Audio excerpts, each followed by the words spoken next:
الحمد للہ رب العالمین والصلاة والسلام علی رسول الکریم اما بعد اعوذ باللہ من الشیطان الرجیم بسم اللہ الرحمن الرحیم الرحمن علم القرآن صدق اللہ العلی العظیم جناب صاحب صدر ملک محمد حسین صاحب، مہمان خصوصی ڈاکٹر حسین فراچا صاحب، میرے معزز اور محترام سامعین کرام، اساتذہ کرام، عزیز طلبہ، السلام علیکم ورحمۃ اللہ وبرکاتہ۔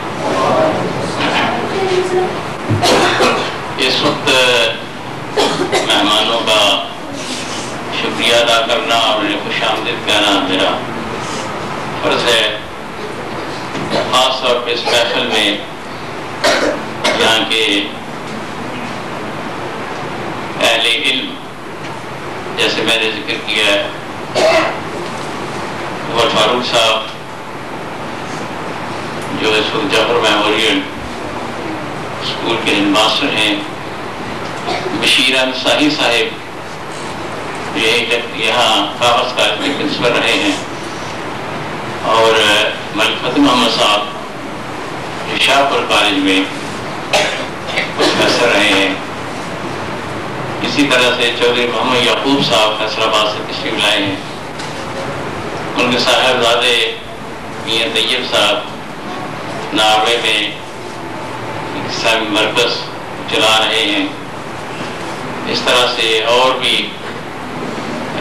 میرے دائیں طرف تنظیر الحسن صاحب امیر ضلع بھی ہیں اور دار رقم کے ڈائریکٹر بھی ہیں، سامنے حاجی احمد حسین صاحب ہیں حسین اکیڈمی کے پرنسپل، اس طرح سے اور بھی بہت سے مہمان یہاں تشریف لائے ہیں اور بچوں کے والدین بھی موجود ہیں۔ میں ان سب کو خوش آمدید بھی کہتا ہوں اور شکریہ ادا کرتا ہوں۔ حضرات، تفصیلی گفتگو ہمارے پرنسپل صاحب نے یہاں کی تھی، انتظام تعلیم کی خرابیوں کی وجہ سے ہماری قوم کن مشکلات سے دو چار ہیں۔ میں صرف دارالاسلام کے پس منظر میں چند باتیں کروں گا اور اس کے بعد پھر ہم مہمانوں سے ان کی گفتگو سے مستفید ہوں گے۔ اللہ تبارک و تعالیٰ یہاں بے حد و حساب انعامات ہیں، یہ زمین، یہ سورج، یہ پانی، انسان اور انسان کو عقل و شعور دیا ہے، لیکن اللہ تعالیٰ کا بہت بڑا احسان انسانوں پر ان کی رہنمائی کا سامان ہے، پیغمبروں کے ذریعے سے اور اپنی کتابوں کے ذریعے سے۔ یہ اللہ تعالیٰ کا احسان عظیم ہے، اسے ہدایت کا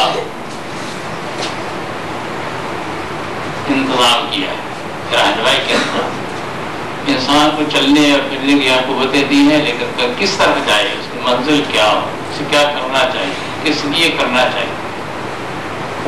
اگر یہ صحیح رہنمائی نہ ہو تو انسان جو ہے وہ بھٹکتا ملتا ہے۔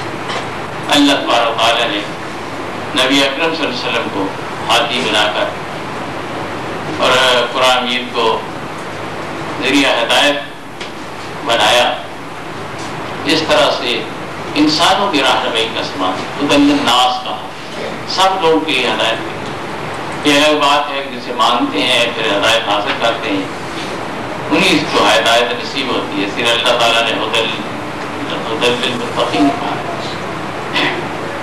یہ قرآن مجید ہی تھا جس کے ذریعے سے دور اول کے لوگ جو ہیں اس دنیا میں بھی سرفراز ہوئے اور آخرت میں بھی اللہ تعالیٰ نے ان کی بڑی کامیابیاں رکھی۔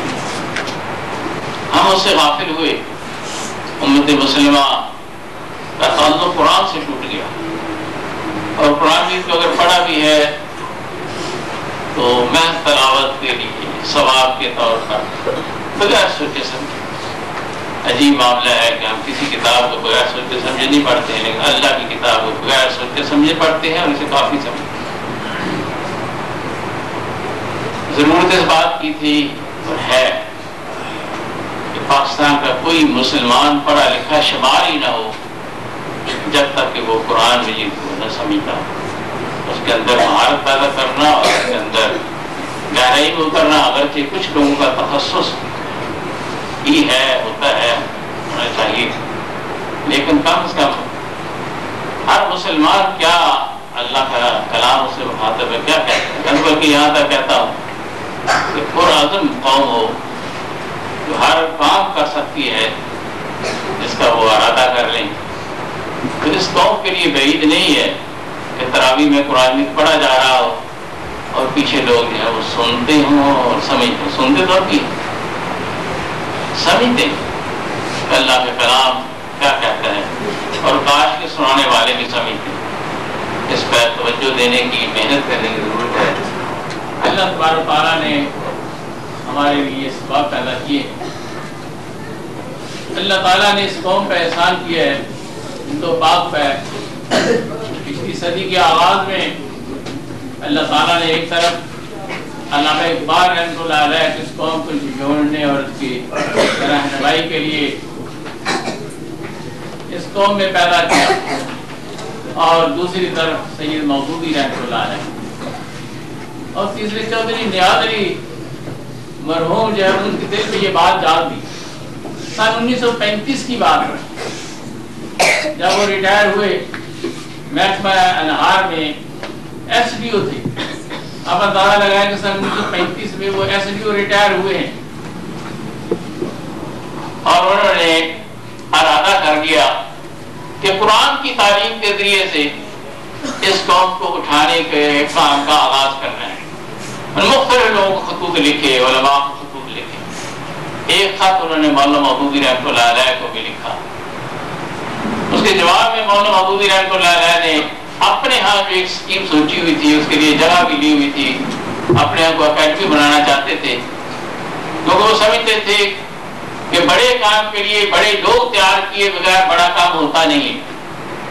اس لیے انہوں نے بڑا کام شروع کرنے سے پہلے یہ ارادہ کیا تھا کہ ایک ٹیم تیار کریں.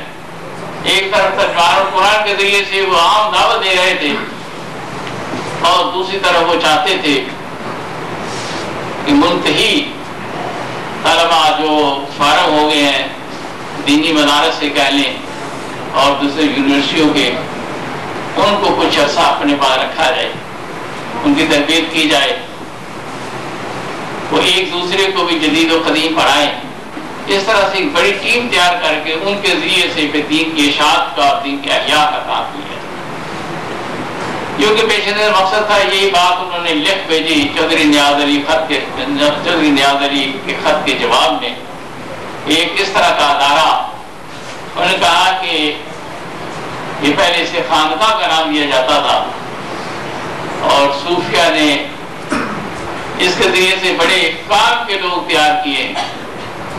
اب کی ضرورت ہے کہ جدید انداز کی خانقاہ ہو جس سے لوگوں کی تربیت کی جائے، اور ایک شیخ ہو جو کہ عالم بھی ہو، باکردار ہو، جو کہ لوگوں کی سیرتوں کو اسلام کے رنگ میں رنگ دے.